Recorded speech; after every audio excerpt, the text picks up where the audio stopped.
changes. Can you hear me now? Is that working? I know. Hi, Roxana. I see you're here too. So if either of you could let me know if yes. Okay, perfect. Thank you so much.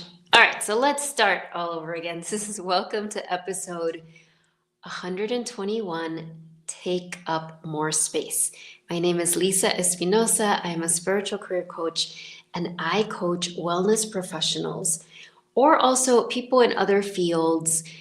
But the common denominator is that you have this strong desire to help people, to have a greater impact, to share your unique gifts in a purposeful way, in a way that serves humanity, whether it's through your art, through your healing gifts, through your marketing, through your baking. I mean, really, whatever your unique soul's medicine is.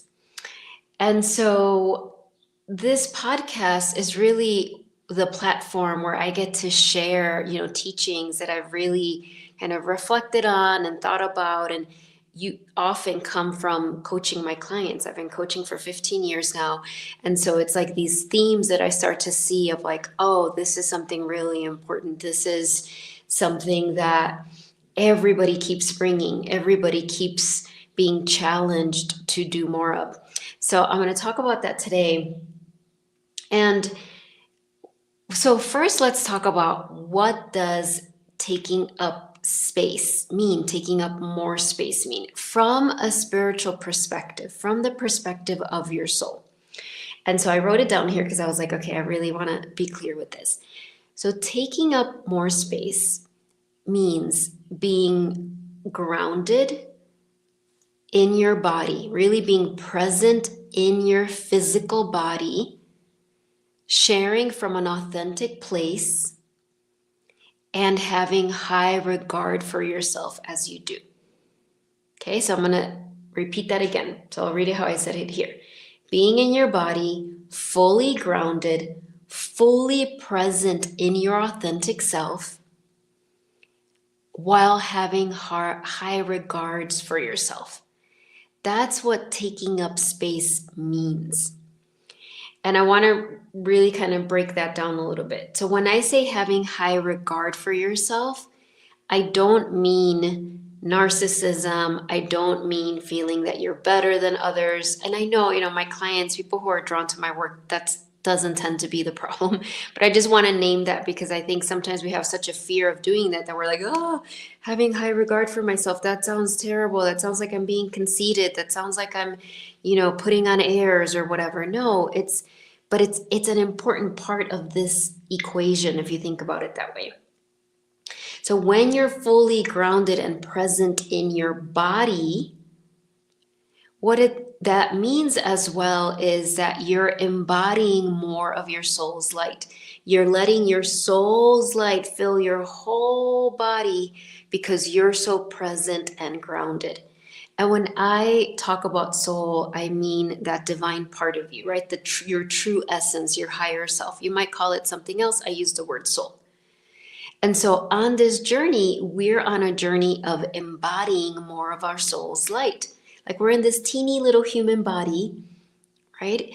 But that's not all we are. We are a soul that's vast and infinite and eternal. So in this human life, we're on a journey of embodying more of our soul's light.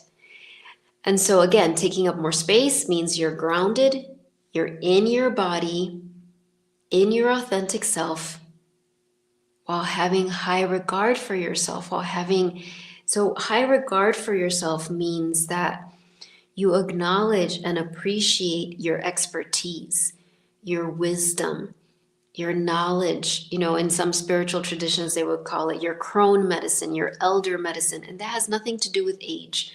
Somebody could be very young and be very wise, just as someone could be very old chronologically and not be very wise at all. So it doesn't have anything to do with chronological age.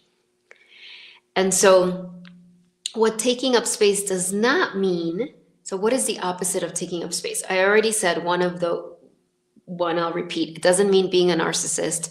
It doesn't mean demanding space. Like, hey, everybody look at me, listen to me, I'm so important. That's not what we're talking about. And it doesn't mean believing you're better than.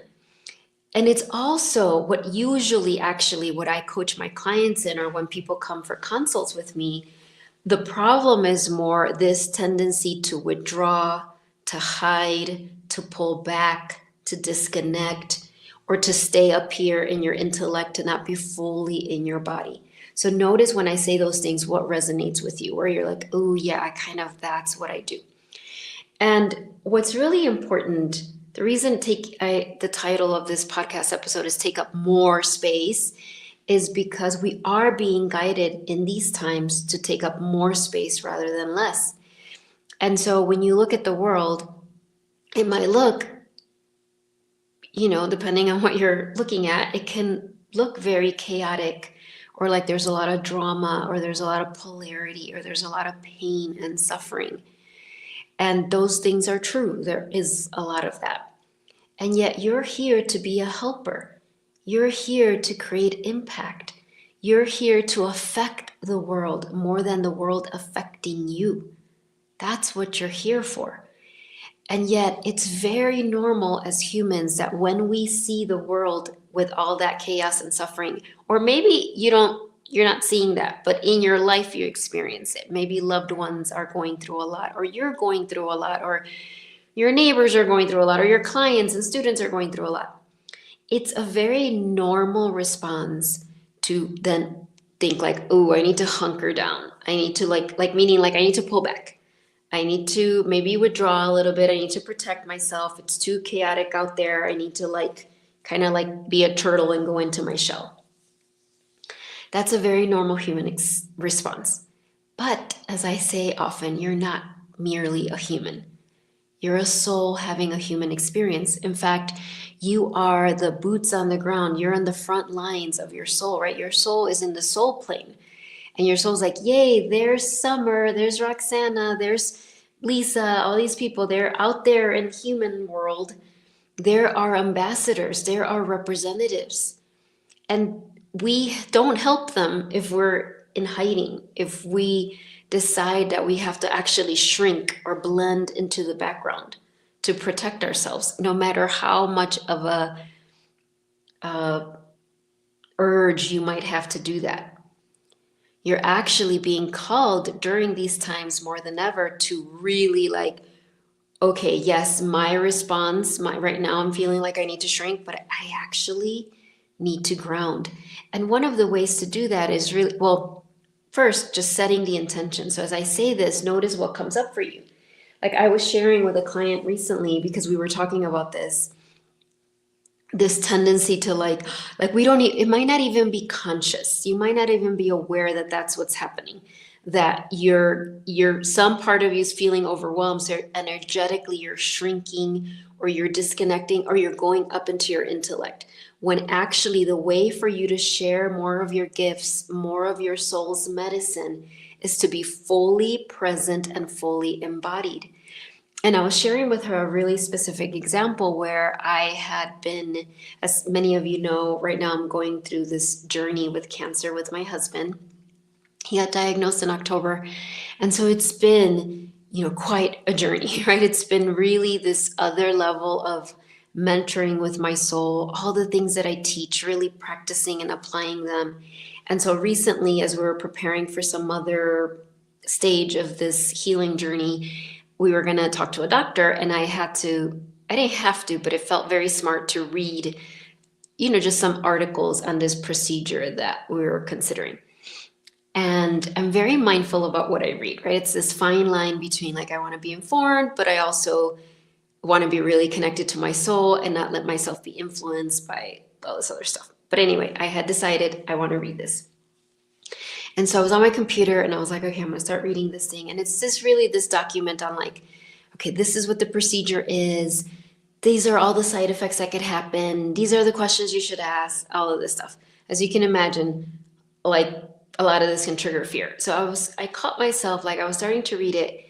And I think because I've been talking about this so much, I've been preparing, for the masterclass that's coming up, Be the Pillar of Light in the Storm, which a lot of it is about taking up space. I noticed that I was sitting here at my desk reading it, and I literally noticed my energetic roots shrinking, it was this like automatic response of like, okay, this is scary. Let me just like disconnect. And I noticed it and I was like, wow, I don't know if I would have been conscious of that happening before, but I was. So I paused and I was like, no, I want to stay really grounded and present. And it was like automatically my roots went energetic roots, right? Deep into the earth. I was more in my body and I actually felt better, which was so interesting, right? That often, again, like I said, it's a very human response that we think, okay, I need to pull back, I need to shrink, I need to go into my head and just be really intellectual right now. But it's really fully being in our body, because when we're fully in our body, we can be fully filled by our soul. And so that was just like such a tangible, like, oh, this is what happens. And so as I've been coaching my clients or even potential clients in the consult, I've been noticing that as well. It might show up for you as, for example, you might decide, oh, I think I need more training. Like I need to learn more, or I need to hire an expert to do this thing for me in my business. Or, there's other people who know more. They need to lead, or I need to give space for them. They need to share their ideas, not me, right? It's like all of that is some type of not taking up space. And again, when we look at this in our lives, you don't want to judge yourself or shame yourself for it. It's just like so normal. We are asking something from us that is like not human, that is like you're calling on your divinity, you're calling on your soul to take the lead here. That is not a normal response. So of course there would be fears and resistance. But once you normalize it, once you understand like, oh, this is what happens, but I can choose differently, then everything changes. And, and part of taking up space, the part I talked about being in your expertise energy, this is so important that it literally, I've said many times, this is my breakthrough year. And since this is my breakthrough year, this is your breakthrough year. I'm declaring that as well. What does that mean? This is a year to break through limitations, break through obstacles that perhaps you've been carrying for a long time. It's also a year of completion. It's a year of things coming together. And so for me, that means that a lot of my teachings are kind of like, oh, I'm really solidifying them. And I've come to recognize that there's 4 pillars to the healing, to my coaching and my teaching. And I'm not going to talk about all of them, but right now I want to share one of them is, one of these pillars is the expertise self-concept, because I've realized how essential this is and how many of us struggle with it. Like we just have this old self-concept of being a newbie, a rookie, someone who doesn't know a lot, someone who's really slow at this, or someone who has, oh, I'm just not good at math, or I'm just not good at technology, or I'm not really good at reading, or I'm not really good at whatever, fill in the blank, whatever it is for you. The number, I can't tell you how many times I've coached people but really in the last few months around technology. I'm just not good at technology, so I can't really show up. And it's like, and I'm not like, it's not like it's my thing by any means, but I knew that, okay, I've got to like change my thoughts about that, because technology is the way I'm going to connect with my people. I mean, I'm here in Mexico. I don't know where you're all at, whether you're here live or watching the replay, but how amazing that I can continue to serve you from any part in the world. And so I had to stop dissing technology, right, in my mind, or even in what I said, or keep affirming that I'm just bad at it. I can't do it. So that means I can't show up because I'm going to make mistakes or whatever. Like that was something I had to really, and it wasn't like I had to lie to myself and say, I'm an expert in technology. I'm never going to be that. But I could step into like, wait a minute, I have the intellectual capacity to figure this out. Or I have the intellectual capacity to hire someone who can figure this out for me, who can help me, right? That's just one little example. But it might also come, I often see it in, for example, I have a lot of, clients who are therapists, when they're being guided to step into this next level of their work. Maybe they're leaving, a practice, like an organization where they worked, and now they're going on their path of of opening up their own practice. I've coached many therapists through this. And often one of the fears that comes up, maybe they don't call it, I can't be in my expertise energy, or I'm having trouble with that, but that's what it is ultimately.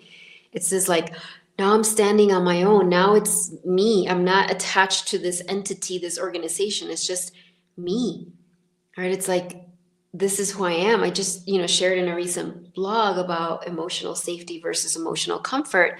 When you're putting one of the parts of that newsletter, that note was about how when you want to help poor people, it might be poor people, but more people, when you want to help more people and have a greater impact, it's vulnerable because you're putting yourself out there. You're basically saying, hey, everyone, this is me.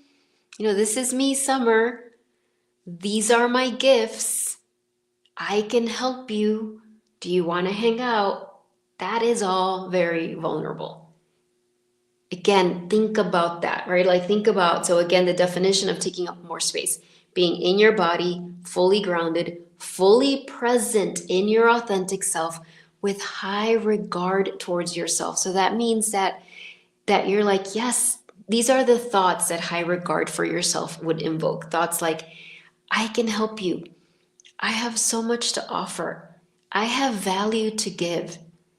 It's not, I know everything. It's not that. But it's also like, I know nothing. Don't ask me. I don't want to make this mistake. I don't want to be embarrassed. I don't want you to judge me. Let me just, I'll offer a little bit because I don't want to risk people rejecting me. It's not that. But the way you can have the courage to fully show up and take up more space is to have that high regard, to have that compassion for yourself. Because there will be people who judge you, dismiss you, ignore you. There will be times when you make mistakes. That's just part of leadership. It's part of service. I mean, I've made many mistakes. I've been judged by many people. All of that has happened for sure, but also the opposite has happened. I've also been able to help a lot of people. But ultimately that's not why we're doing it, right? It's like, so if we think about right now, where do you feel wobbly in the definition? Where do you feel challenged? Like, is it the fully being in your body? Like, just kind of check in with yourself right now. Like really feel like, okay, am I really fully in my body? And the answer is, I'm sure, yes, a lot of the times. Maybe for you, when you're out in nature, when you're doing art, or when you're, just with your kids or with your pet, or there's some times where you just really feel so like, whew, you're in your body. You don't even have to think about it. You're so present. You feel embodied. And so then the question is, where are those times? When are those times where you don't feel that? Where is the place where your soul is showing you, hey, in this area of your life where I'm actually guiding you to shine more of your light, to be a greater presence, to take up more space, in this area you're kind of withdrawing a little bit, or you're shrinking a little bit. Notice where that is. Right? Like, notice where that happens. Or maybe you're showing up and you're doing it anyway, right? So for example, let's say, I just coached someone recently and helped her really come up with her kind of like her marketing plan for a month. That's not my expertise per se, but she's another coach, and I absolutely can help my clients with that if they're like, okay, help me like kind of figure out like what's going to be my messages for this month. Because it gets overwhelming when I'm by myself. I'm just like, I don't know. So I need you to, help me create a sacred space so that I can mind my own brain and my own heart to like, okay, what is it that I want to share? What is the messages that I want to share? And so we went through that, and it wasn't me telling her, it was just me kind of asking the right questions so that she could decide, oh yeah, that's right, I want to talk about this and I want to talk about that. And so when we were talking, she was very grounded and present and in her authentic self. And she was having high regard for herself, right? She was like, yes, I can help people with this. Yeah, oh yeah, I went through this. Like this would be really helpful for my people. Right? And when I say my people, you whatever your people are, right? Whoever your people are that you're here to help. And it's like, but then when she was, she said to me later when she was off on her own thinking of doing it, suddenly it was like all this like fear and self-doubt and these old patterns of judging or criticizing, or even not judging and criticizing, but it's a form of judgment, like belittling, like, well, this isn't that important. Like, oh, well, there's so many other coaches out there who are talking about this. Like, why does it matter if I say it? Who's going to care that I'm saying this? It's not that mind blowing. This isn't important enough. All of that is the ego mind. Because if you've been following me for a while, I've talked about this before. Your soul's medicine is unique to you. Nobody else has it. So even if you're saying the same thing as other people, you're going to, like the same message, you're going to say it differently because you're different. Because of all the life experiences that you had, it will be received differently by your people. Your people will be like, oh my gosh, yes, this is what I've been looking for. Yes, she gets me. Yes, I feel seen because it's coming from you. And so if you think about that, like, that you're this unique soul's medicine, right? You're like a medicine bottle in God's pharmacy, right? I share that in my newsletter as well, right? It's, by the way, if you're not signed up for my newsletter, I would highly suggest you sign up for my newsletter. I'm sharing so many gifts there, so many like resources and just teachings. And so imagine, right? You're the pharmacy of God, or the divine goddess, divine mother, whatever, the universe. Like really, I'm just like totally seeing this now. We're in the universe and there's like the universe's pharmacy. And you open this door to this stunning, gorgeous, beautiful pharmacy full of medicine that has no side effects, unlike human medicine, right? Medicine that's like, oh my gosh, this is the medicine the world needs. All the healing is here. But unlike human medicine, where you can have 1,000 bottles of Tylenol and 1,000 bottles of ibuprofen and so on, there's only one of you. And so if you look at it, you're like, oh my gosh, there's my medicine. Right? There's Roxana. There's the bottle of Roxana medicine. And Summer, I'm just using it because I see your names. If anybody else is here, please write your name down. Right? There's like, nobody else can share that medicine except you. God's medicine only was created in that way through you. So all of the silliness, let's just call it, of our ego, and I don't mean that with any disrespect because I have that as well, but sometimes it's helpful to kind of know like, oh, that is silly for my ego to be like, oh, well, it doesn't matter what I have to say, or I'm not ready, or I need to whatever. It's like, that's just the ego stopping you. The ego saying like, nope, her medicine is actually really powerful. We don't want it to come out. Because the ego structure, from a spiritual perspective, I know from a psychological perspective, it's talked about differently often, but from a spiritual perspective, when I say the ego structure is the part of you that believes you're separate from God, believes you're separate from source, believes that there's some people that are better than you, you're better than some other people. It's just this, and we all have an ego structure. And so this human journey is all about recognizing I have an ego structure, but actually I'm a soul having a human experience. And I'm going to keep choosing my soul over and over and over and over and over, even when my ego is like, wah! So taking up more space is taking that bottle of your medicine and making it really big so that people can see it and saying, hey, I have this medicine. Not shy, not like, oh, I don't want to say I have this medicine. I don't want people to think I'm conceited, or I don't want to. She's like, no, like this is my medicine. And I can help you. And it's not shoving it down people's throats, right? We're not like going around convincing anyone of anything. When you take up more space, grounded, present in your authentic self, with high regard towards yourself, the people you're meant to serve, the people that are meant to take from your medicine will come to you. You don't need to convince, you don't need to defend. It's just like, oh, they're going to come to me. And yes, there might be some people that come and they're like, that's not the medicine for me. That's okay. They can go find the medicine that's for them. It's not personal. It's just like, oh, okay. I know I'm not the medicine for everyone. There's a lot of people who just wouldn't resonate with the way I teach or my experiences or with me talking about the soul and Mother Mary and Green Tara and all of those. And that's okay. They will find their people. And so again, you're taking up more space. So I'm going to break it down to some little steps as we come to the end here. One, notice where this feels hard.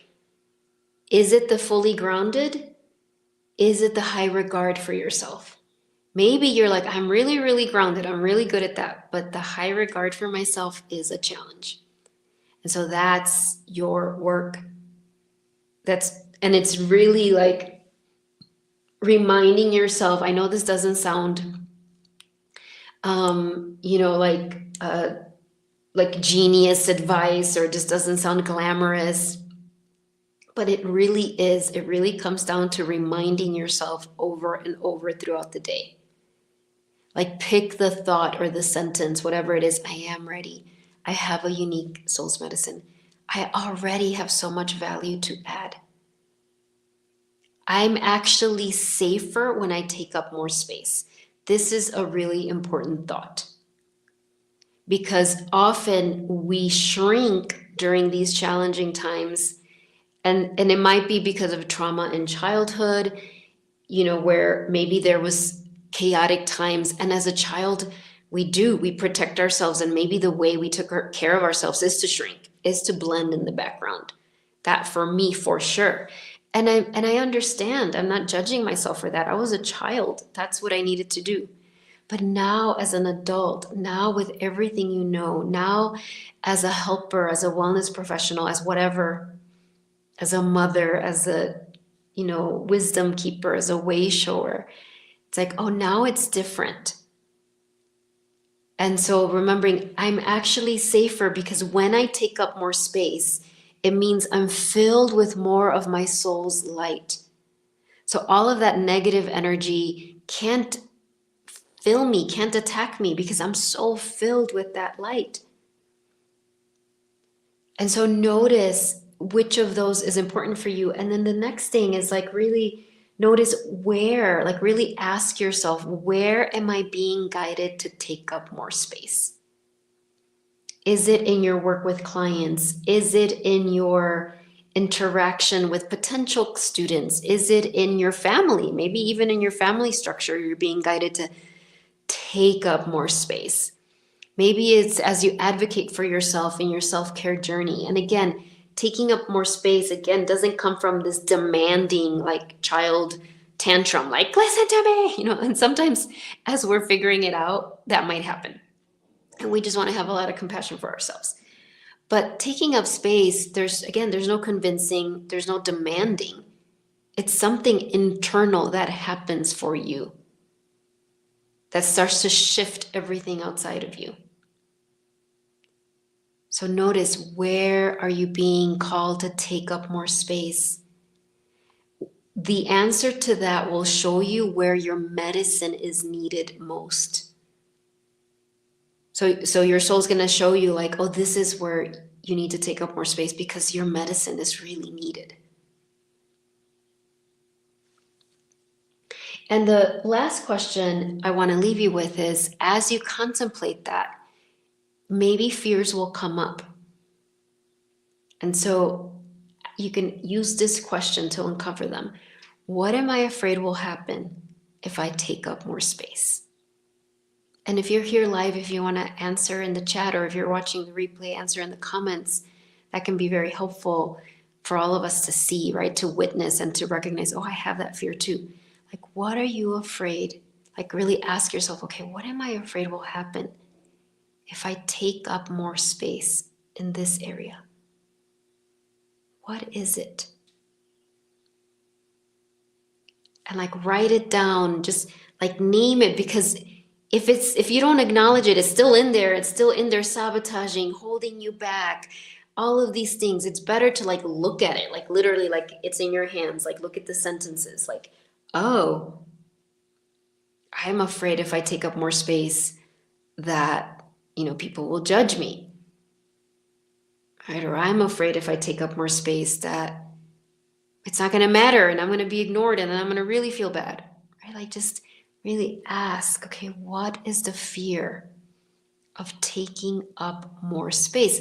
What is, and maybe it's like doesn't come off as a fear, but it's like a postponing. So maybe you're like, well, I'm not afraid to take up more space, but I feel like I need to get more ready. I feel like I need a little more training, or I feel like I need to lose weight. I mean, I know we can come up with all sorts of things, or I feel like I need to figure out my technology first, or I feel like, well, things at home need to get settled more and then I can take up more space. Like just notice that too. Maybe it doesn't come off as a fear. Maybe it comes off as, well, I'll take up more space when, and know that underneath that there is a fear. And again, we're not judging any of this. This is normal. Like we literally all have this. So Summer, you're saying, I'm always afraid of being wrong, judgment, or not good enough. Yes, Summer. So that will be really important, right? Not just for Summer, but anyone else who has that fear. And I totally can have that fear too, of like really helping that part, really helping that part that's like, is it a young part? Is it an inner child part that's feeling that like, oh, I don't want to be judged? And I'm just going to use this example because Summer gave it, like, keep asking, well, what are you afraid will happen if you are judged? Well, if I'm judged, then blah, blah, blah. Well, what are you afraid is going to happen then? Just keep asking the question till you get to the core fear. And I was helping a client with this last week. We were going through this like, okay, well then what are you afraid will happen? What are you afraid will happen? What are you afraid? And at the end, it was like, I would die. And my client was shocked. She was like, that can't be the answer. Because it sounds so crazy saying out loud, but then she recognized, oh my gosh, a little part of me actually believes that if I go, and this is specific to her situation, but if I go and put myself out there in this way, this young part of me actually believes she will die. And it was such a revelation and so much compassion, like, oh, little one, I understand why you feel that, but that's not going to happen. And Summer, lose weight is a huge one, believe it or not. No, that's why I said it, because I've had a lot of clients, and I haven't had that particular one, but I could totally have had like, oh, I have to get a haircut first, or something that my egoic mind is coming up with to postpone. Robin, I'm so glad you're here. It's so good to see you, or see you through the heart waves. So I'm going to leave you with that. I want to remind you that next Monday is this upcoming masterclass, which I'm so excited about, Be the Pillar of Light in the Storm. And it's Monday at 2 Central, but I'll put the link in my YouTube, in the comments. And, I'm sharing on Instagram and all of that. You will have the replay for 7 days. If you're a current client, you have it, you have access to all those replays for as long as you're my private coaching client. But in that masterclass, I'm going to go much deeper into this. What is, I haven't done this recently as much, but we're going to take a higher perspective of what's literally happening in the planet right now. What's happening, and why the Divine Mother is calling us to be these pillars of light. And what does that mean? I'm going to really share a very specific teaching on a specific technology of activating. When I say technology, I mean like spiritual technology. I don't mean like AI or a phone app. I mean this spiritual technology that you have to be a pillar of light in the storm, to be that sanctuary of peace and truth amidst all the illusion and pain and suffering that can be in the world. So I'm just truly looking forward to sharing those teachings. So that's on Monday. And as you know, you don't have to wait till then. You can sign up for a free breakthrough consult if you want private help. The master classes are amazing, and just the most wonderful people are drawn to those classes. And it's a different type of impact I can have if I'm speaking to you privately one-on-one, right? So you don't have to prepare anything for that consult. It's really an opportunity for me to take you through this process. It's a non-judgmental space to ask you empowering questions to help you understand where I am now. Where do I want to be? What is actually the biggest obstacle or obstacles? Because it's often not what we think. We think it's one thing and then it's like, oh, that's not it. It's actually this.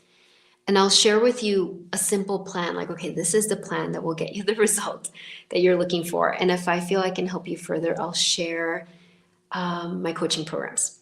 I also want to remind you that I'm on Instagram. And so here in the podcast, it's an opportunity where, I've really planned it out, written it out. Like it's a more planned out teaching, which I love. But on Instagram Live, it's like you connect with a different aspect of me, right? Which is kind of in the moment, or I just coached a client, or I just had a really powerful meditation, or like if you saw on Instagram on Sunday, I found that amazing shrine to Mother Mary, undoer of knots. I was like, what? Like I've been so connected for her for years, and to find out there's a shrine like 17 minutes away from my house, I was like literally mind blown. And so anyway, Instagram Live is an opportunity for me just to kind of share those more impromptu teachings that are actually really powerful. So if you're not following me on Instagram and that sounds interesting to you, you might want to do that.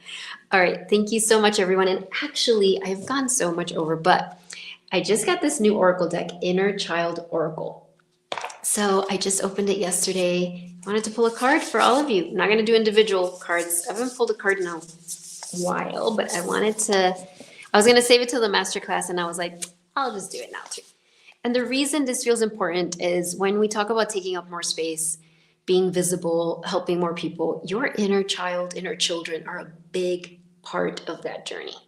And so it felt perfect to be like, okay, I'm going to pull an inner child card. I have so many decks because of you. Yes, Robin, I totally understand. And my husband, Greg, was actually joking with me because I had to sell many of my decks or donate before we moved to Mexico, because I was like, I can't take all of these. So I have a lot less, but he was like, you're slowly building your deck library up again. I was like, yeah. So, all right, so let's see. So this is my newest one. What is the message from your beautiful inner child about taking up more space? Oh, this is so perfect. Okay. Number 25, listen. Your inner child has something to say. And this is literally the first card I pull from this deck. I just opened it last night, so I don't know what it says in there, but this is very clear. Listen, your inner child has something to say. Look at this beautiful, gorgeous little angel. All right, so you do that journey. Check in with your inner child. What does she have to say about this to you? And if you need help, sign up for a breakthrough consult. I don't know how many slots I have left, but if you go on there and there isn't one that works for you, just email me and I'll let you know when something opens up. Look at this. So beautiful. Look at her. Oh, I'm so glad, Robin. All right, everyone, have a great, awesome, wonderful rest of your day. And I will see you next week for the podcast, Monday for the masterclass, and lots of other times on Instagram Live if you join me there. I know that card is perfect. She is so cute. I know. I'm like, oh my gosh. Okay. All right. Bye, everyone.